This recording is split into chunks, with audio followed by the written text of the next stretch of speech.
Have you read Acts 5?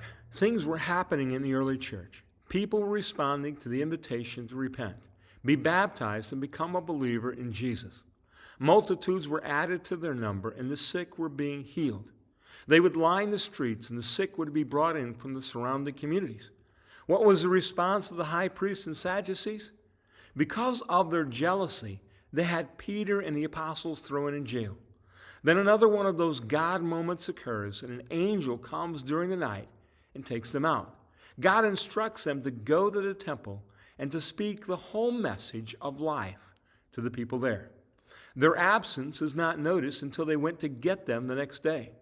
They can make no sense of how this occurred, but discover they are now in the temple. They bring them back, and we read that in Acts 5, verses 27 through 29. And when they had brought them, they set them before the council. And the high priest questioned them, saying, "We strictly charge you not to teach in his name. Yet here you have filled Jerusalem with your teaching, and you intend to bring this man's blood upon us."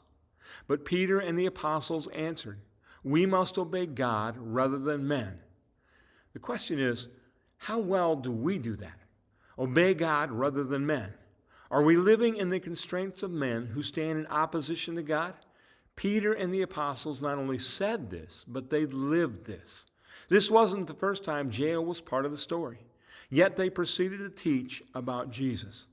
They just were sent to jail and miraculously freed by an angel of the Lord. Instead of living in fear of the religious people who had the power to put them in jail, they went and spoke at the temple, just as God had instructed them. When standing before these powerful men, once again they chose to obey God. We can say that we are going to live in obedience to God. Talk is sometimes cheap.